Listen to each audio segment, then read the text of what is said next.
Jax's revenge domain. "Someone get us coffee?" Scott barked across the boardroom without looking up from his overpriced tablet. He meant me.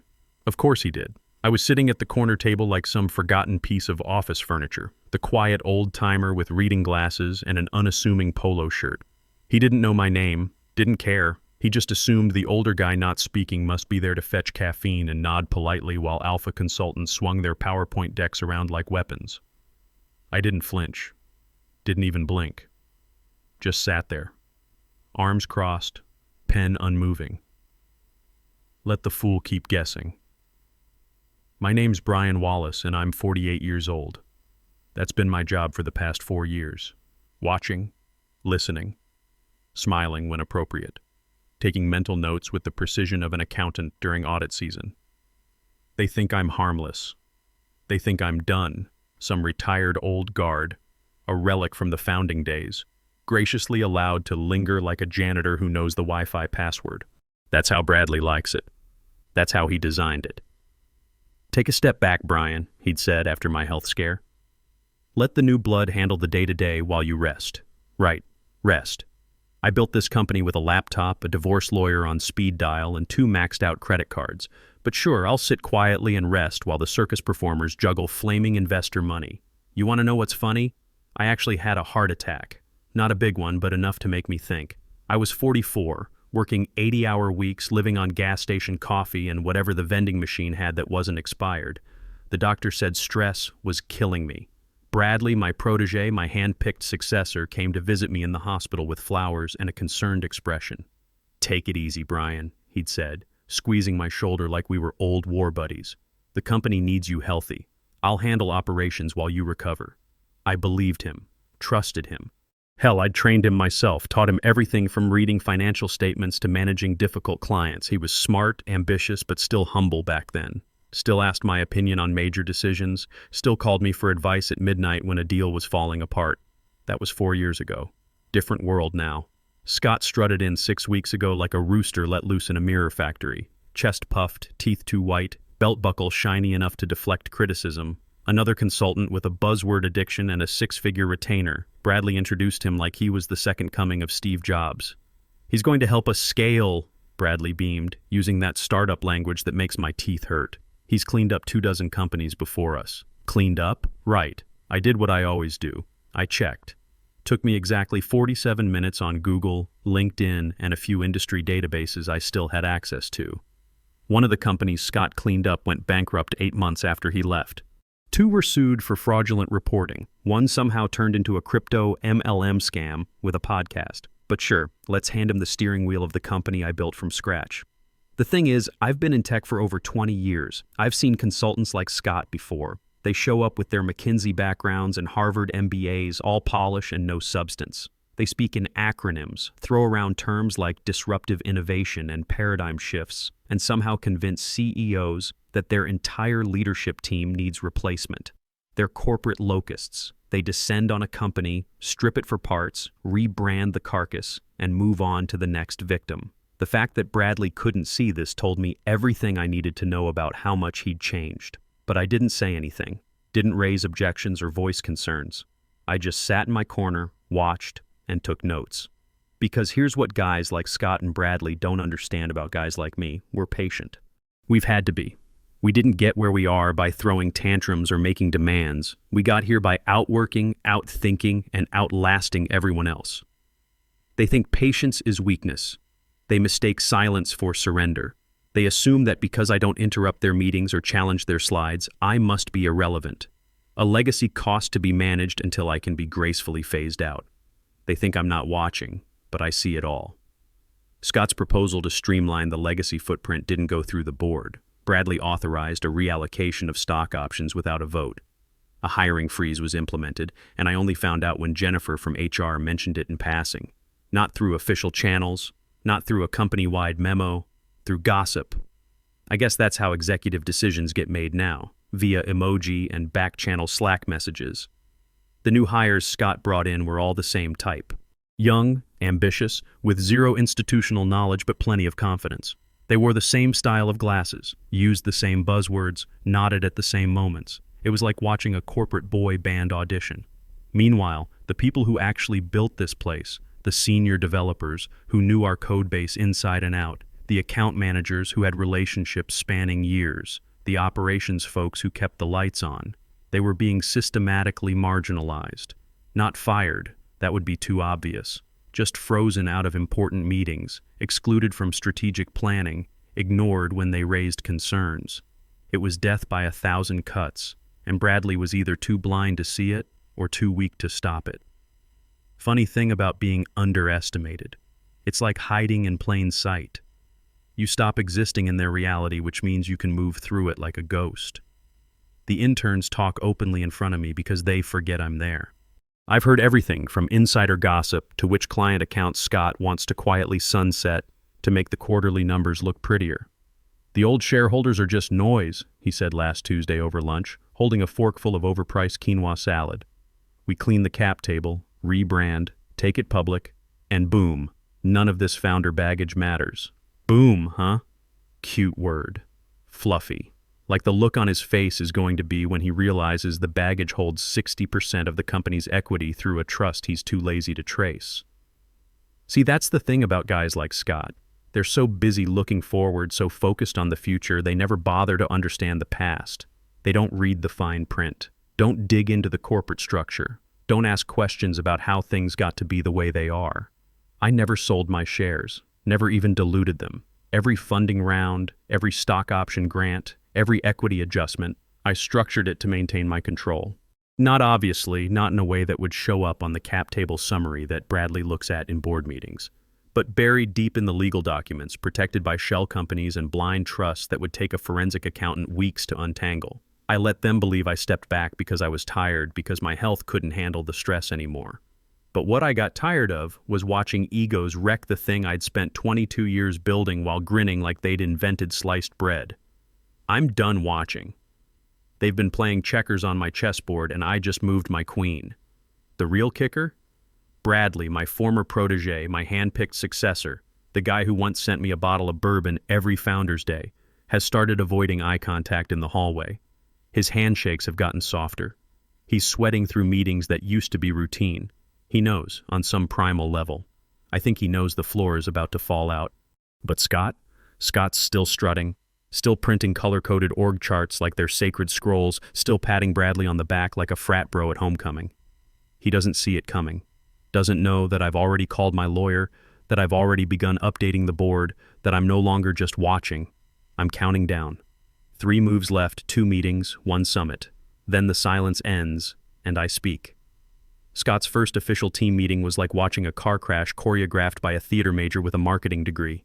He rolled into the conference room in a slim-fit suit that looked vacuum-sealed onto his body, holding a designer notebook no one ever saw him write in.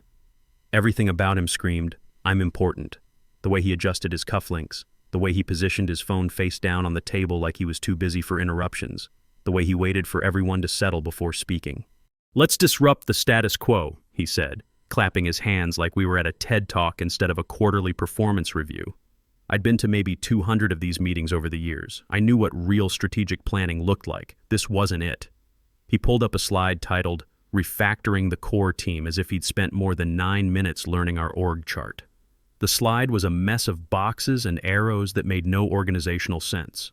He had our lead developer reporting to marketing, our biggest client manager moved to legacy account maintenance, and 3 department heads lumped under something called operational support. He pointed at names, boxes, arrows, moved entire departments around like monopoly properties. No context, no history, no understanding of why people were in the positions they held or what they actually did. Just colors and acronyms and corporate speak that sounded impressive if you didn't know what any of it meant. The funny part was watching the faces around the room. These were smart people I'd hired and trained and worked with for years. They knew this was garbage, but nobody wanted to be the first to say so. Corporate survival instinct. Keep your head down, don't rock the boat. Maybe the consultants will move on to someone else's department. Scott clicked through slide after slide of organizational restructuring, budget reallocation, and efficiency optimization. Every slide looked like it had been generated by the same AI tool, the same fonts, the same color scheme, the same meaningless business graphics. Then he turned toward me, standing right next to the whiteboard with that frat boy smirk, and said it. And of course, Brian, our longtime founder, will continue helping with strategic oversight and legacy coordination. Legacy coordination. Let that sink in for a moment. I went from CEO and majority shareholder to legacy coordination in one PowerPoint slide. The room went still for half a breath, just long enough for every executive present to register the insult and decide whether to react. I could feel them glancing my way, waiting to see how I'd take it. Would the old founder throw a fit? Would there be drama? Would someone finally stand up to the consultant? Bradley glanced my way, brief, mechanical, but said nothing. Not a word. Just stared at the floor tiles like they were suddenly fascinating. The man I'd mentored for 8 years, the guy I'd personally saved from getting fired twice in his first year, couldn't even make eye contact. That's when I knew for certain that this wasn't just Scott's play. Bradley was in on it. Maybe he wasn't the mastermind, but he was definitely a willing accomplice. Scott was already moving on, talking about ROI synergies and lean reinvention, probably inventing phrases as he went. He had charts showing projected cost savings from streamlined leadership structures and graphs demonstrating improved organizational velocity. None of it meant anything, but it looked professional enough to fool a board that didn't ask too many questions. I didn't speak. I didn't blink. I simply wrote one word on my notepad: witnessed, because that's what this was, a public execution disguised as a business presentation. Scott wasn't just reorganizing the company, he was erasing me from it, and Bradley was helping him do it. Humiliation's a strange thing. It doesn't always arrive with yelling or tears. Sometimes it shows up like static in your spine, a faint buzz just under the skin. You feel it in your jaw locked tight so the scream doesn't slip out. You feel it behind your eyes where you refuse to let the moisture win. But I've learned over time, rage is a tool, and tools don't work when you're swinging them blind. So I smiled. I nodded. I even jotted something down like a good little founder emeritus. Then I went back to my office, closed the door, turned the blinds, and called Aaron Thompson, my lawyer of 12 years. Aaron wasn't just any lawyer. He was the guy who'd helped me structure the original equity agreements, who'd designed the shell companies that held my shares, who'd written the founder protection clauses that everyone had forgotten about. If anyone could help me navigate this corporate coup, it was him. "Brian," he answered on the first ring. "Please tell me you're calling about a vacation or a new boat, not what I think you're calling about." "Activate the contingency binder," I said. There was a pause. Aaron knew exactly what I was talking about. 6 years ago, when we were bringing Bradley on as CEO and I was stepping back from day-to-day operations, Aaron had insisted on what he called nuclear options, legal mechanisms that would protect my interests if things ever went sideways. I'd thought he was being paranoid. Now I was grateful for his paranoia. "Which scenario are we looking at?" he asked. "Hostile takeover, incompetent management, or betrayal of fiduciary duty?" "All three," I said, with a side of public humiliation and age discrimination. "Jesus," Aaron muttered. I could hear him typing, pulling up files. "You want me to draft the full resolution?" "Yes," the board one. "And dig up the founder clause." A pause, then a soft whistle. "It's go time?" I looked out the window, watching Scott walk across the parking lot with his sunglasses on at dusk, checking his phone like he was running the world instead of running a company into the ground. "It's almost time," I said. "But we're going to let the fish get comfortable in the tank first." The founder clause was buried in a 6-year-old board document, a clause Bradley had forgotten all about because I'd made sure he would, back then.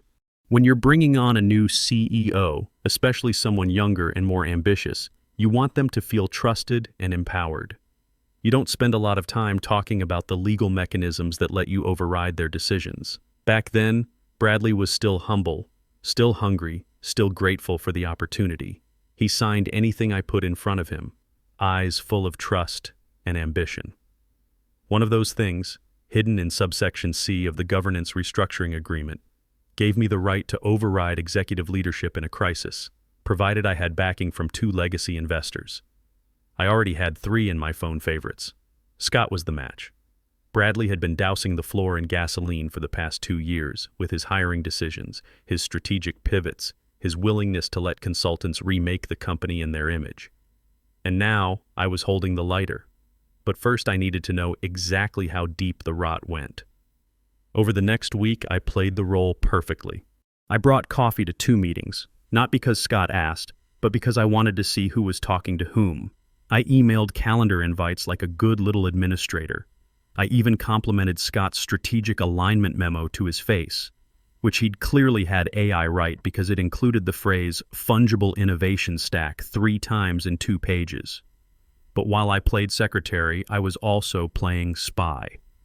The thing about being dismissed as irrelevant is that people forget you have access to things. My keycard still worked everywhere.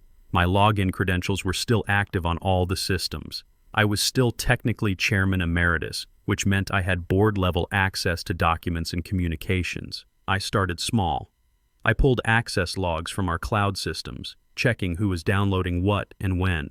I reviewed Slack threads, not just the public channels, but the private groups that people thought were secure. I cross-referenced vendor contracts, looking for any irregularities or unauthorized changes. And I found them. 2 contracts had been rerouted through shell agencies linked to Scott's college roommate, a guy named Trevor who sold culture transformation retreats at some overpriced resort in the Berkshires. The contracts weren't huge, maybe $80,000 combined, but they represented a clear conflict of interest. Scott was steering business to his friend without disclosing the relationship. More interesting was a consulting agreement that Scott had signed with a company called Velocity Partners. According to the paperwork, they were providing strategic advisory services for $15,000 a month. But when I dug deeper, Velocity Partners turned out to be a one-man operation run by Scott's former McKinsey colleague. It was a classic consulting scam. Hire your friends to do work that doesn't really exist, pad the company's expenses, create a paper trail that justifies your own inflated fees. I'd seen it before at other companies, but I never thought it would happen at mine.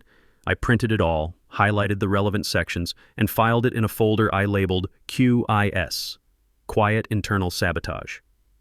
Aaron would want to see this when the time came.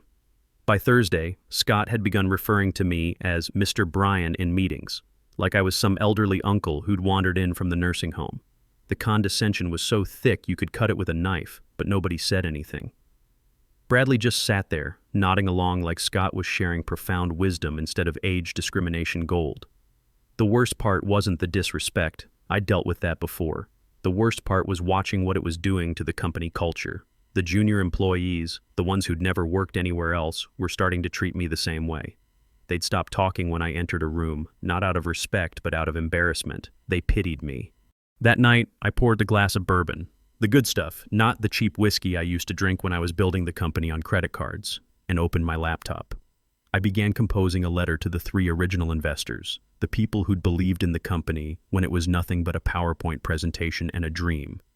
Danny Pierce had been first. He'd written me a check for $50,000 when the company was just me and a broken air conditioner in a strip mall. He was old school, retired military, the kind of guy who believed in handshake deals and looking people in the eye.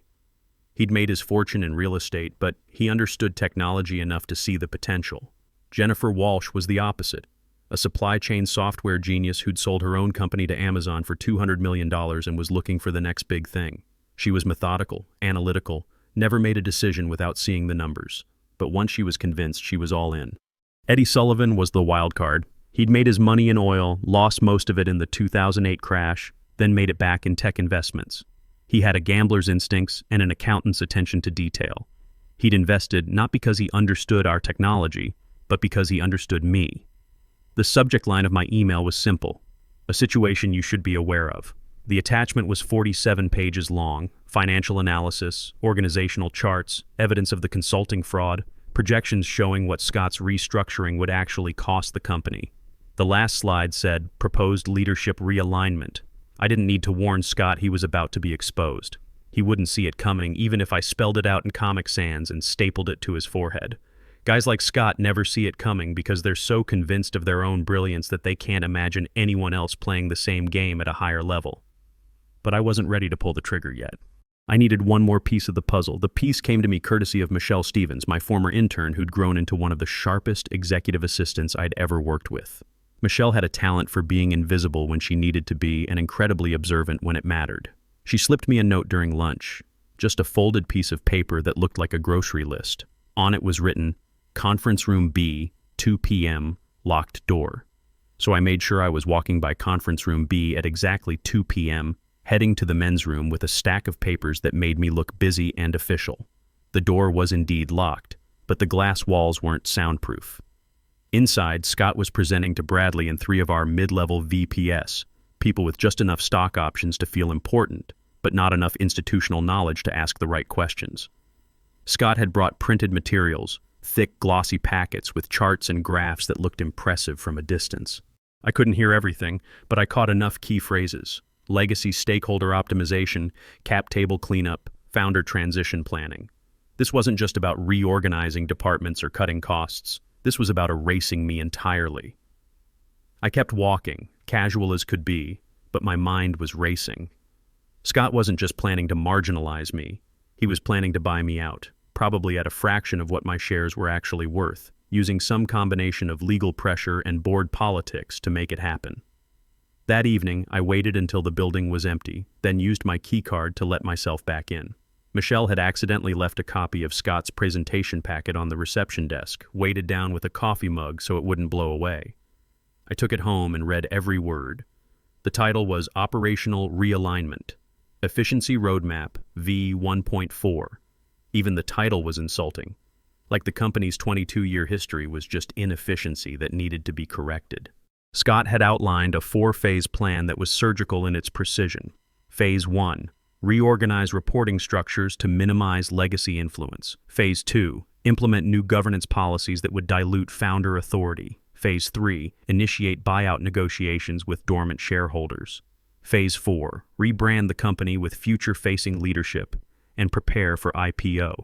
It wasn't just a business plan, it was a coup, a perfectly legal, beautifully documented corporate coup designed to remove me from the company I'd built and hand control to people who'd shown up 6 weeks ago. Buried on page 9 was the mechanism. Using something called investor fatigue and reputation management concerns, Scott planned to approach our smaller shareholders, people who'd invested $10,000 or $25,000 years ago and hadn't stayed involved in company operations. He'd offer to buy them out at a modest premium, nothing dramatic, just enough to make it seem like a good deal. Once he controlled enough of those smaller stakes, he could claim majority influence and push through a new stock class that would effectively neuter my 60% ownership. The beauty of it was that it would all look legitimate, even generous. Founder Brian Wallace will be transitioning to an advisory role to focus on his health and family. Except I didn't have any family to speak of, and my health was fine. I sat in my living room until 3 a.m., bourbon glass empty, reading and rereading the document. It was actually brilliant, in a sociopathic kind of way. If I hadn't known it was happening, if I'd trusted Bradley to protect my interests, if I'd actually stepped away like they assumed I had, it would have worked perfectly. But I had known. And I hadn't trusted anyone. And I definitely hadn't stepped away. I texted Aaron. Package confirmed. Timeline accelerated. Board meeting in 2 weeks. His response was immediate. Emergency protocols? I looked at the document one more time, at the org chart that showed my name in a small gray box labeled Advisor, Strategic Transition, and typed back, Big folder. All of it. The big folder wasn't a metaphor. It was a real leather-bound binder, thick as a law school textbook, sitting in Aaron's fireproof safe for 6 years. Inside were the original shareholder agreements, the founder protection clauses, forensic accounting reports, and something Aaron called nuclear documentation, evidence so damning it could destroy careers. We'd never planned to use it. It was insurance, the kind of protection you hope you'll never need but pay for anyway. Now I was about to collect on that policy. The investor summit was scheduled for the following Thursday. Originally designed as a routine quarterly update, champagne, PowerPoint slides, and handshakes, it had been transformed by Scott into his coronation ceremony. He'd invited not just our regular board members, but potential new investors, strategic partners, and what he called thought leaders in the industry. According to the agenda I'd seen, Scott had reserved 45 minutes for his vision presentation, followed by Bradley's leadership transition overview. I wasn't on the schedule at all. That was about to change. The ballroom at the Westin smelled like money and desperation. Crystal wine glasses gleamed under chandeliers that cost more than most people's cars. Every chair was upholstered in leather, every napkin folded into some impossible geometric shape that probably required an engineering degree. The walls were lined with banners featuring Scott's favorite buzzwords: innovation, transformation, future-ready leadership. Scott had spared no expense. There were branded gift bags at every seat containing USB drives preloaded with his presentation, bottles of premium hand sanitizer with the company logo, and what appeared to be artisanal energy bars that nobody would ever eat. I arrived early and took a seat in the back row. No nameplate, no folder visible. Just me in my standard polo shirt and khakis, looking like exactly what Scott thought I was. A retired founder who'd wandered in to watch the proceedings. Danny Pierce sat 3 rows ahead, dressed like he always was. Clean but unpretentious, like a man who'd learned not to waste money on clothes that didn't make him better at his job. Jennifer Walsh had claimed a seat near the middle, tablet in hand, stylus ready. She'd built her fortune by taking detailed notes and asking uncomfortable questions. Eddie Sullivan arrived fashionably late with a cup of coffee that definitely wasn't from the approved catering service. One by one they found their seats. One by one they caught my eye just long enough to nod. They'd all received my 47-page briefing. They knew what was coming. Bradley took the stage first, smooth as always in his $3,000 suit and practiced smile. Welcome, everyone. We're excited to share our vision for the next chapter of our company's journey, a chapter built on innovation, efficiency, and transformation. He spoke for exactly 8 minutes, hitting all the talking points Scott had coached him on: growth metrics, market opportunities, competitive advantages. Nothing you couldn't read in any quarterly report, but delivered with the kind of polished confidence that made investors reach for their checkbooks. Then he introduced Scott. "Ladies and gentlemen," Bradley said, "I'm proud to introduce Scott Martinez, our strategic advisor and the architect of our organizational evolution." Scott stepped forward like he was accepting an Oscar. Behind him, a massive screen lit up with an image of a mountain peak at sunrise, because apparently corporate success now required nature metaphors. "What you're about to hear," Scott began, "isn't just a strategy. It's a revolution, a complete reimagining of what this company can become when we free ourselves from legacy constraints." I counted the buzzwords as he spoke: disruptive innovation, paradigm shift, ecosystem optimization, stakeholder synergy. He managed to use transformation 7 times in his opening paragraph. For 30 minutes he laid out his vision: streamlined operations, modernized leadership, strategic realignment. It all sounded impressive until you realized he was describing the systematic dismantling of everything that had made the company successful in the first place. Then came the slide I'd been waiting for: legacy stakeholder transition plan. Scott clicked through bullets describing how founding-era shareholders would be transitioned to advisory roles to make room for dynamic, forward-thinking leadership. He used phrases like graceful succession and honoring our history while embracing our future. What he meant was, we're getting rid of Brian Wallace and anyone else who remembers how this company actually works. He was wrapping up his presentation, fielding softball questions from investors who didn't know enough to ask the hard ones, when someone in the front row raised their hand. "This all sounds very impressive," the investor said, "but I'm curious about implementation. Who exactly will be leading these changes?" Scott gestured toward Bradley, then toward himself. "Executive leadership will be handled through collaborative consensus with strategic guidance from our advisory team." He paused, scanning the room with that practiced smile. "We'll also have support from founding stakeholders like Brian Wallace, who will continue helping with legacy coordination from his advisory position." There it was again: legacy coordination. I stood up, not quickly, not dramatically, just slowly, deliberately, like a man who'd finally decided it was time to speak. Every head in the room turned toward me. The chatter died. Someone's fork clinked against their plate. I reached under my chair and pulled out the leather folder. "I'm sorry to interrupt," I said, my voice carrying easily across the silent room, "but there seems to be some confusion about my role in this company."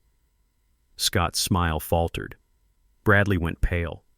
I could see investors leaning forward, sensing that something was about to happen. I walked to the front of the room, my footsteps the only sound in the ballroom. I placed the folder on the podium and looked out at the assembled crowd. "My name is Brian Wallace," I said, "and I own 60% of this company." You could have heard a pin drop in Detroit. I opened the folder and pulled out the first document. This is the original shareholder agreement, signed 22 years ago, establishing my majority ownership stake.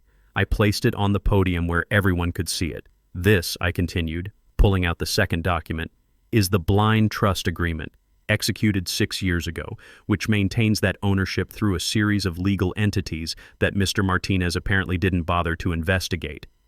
Scott tried to interrupt. Now wait a minute, this, I said louder, pulling out the third document, is the Founder Protection Clause, signed by Mr. Cooper in 2018, giving me the authority to remove executive leadership in case of breach of fiduciary duty. Bradley's mouth was moving, but no sound was coming out.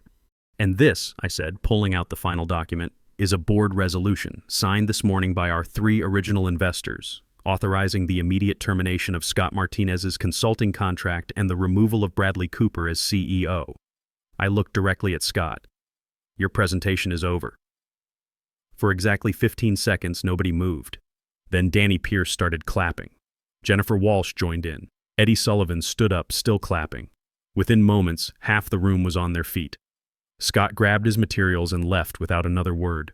Bradley sat frozen in his chair until security I'd arranged, escorted him out. I looked out at the investors, the partners, the employees who'd been watching their company get carved up by consultants and cowards. Ladies and gentlemen, I said, let me tell you what this company is actually going to do. And for the next hour, I did exactly that. 3 months later, Scott Martinez was working at a mid-tier consulting firm in Phoenix, his reputation in tech circles permanently tarnished. Bradley Cooper took a job with a startup that folded 6 months later. The consulting contracts with Trevor and Velocity Partners were terminated, saving the company $180,000 annually. As for me, I went back to my office, not the corner table, but the actual CEO office, and got back to work. This time, nobody was confused about who was running the show. The company's revenue increased 23% that quarter. Turns out experience still matters in business. Who knew? In corporate America, they'll call you a dinosaur right up until the moment you remind them who owns the fossil fuel.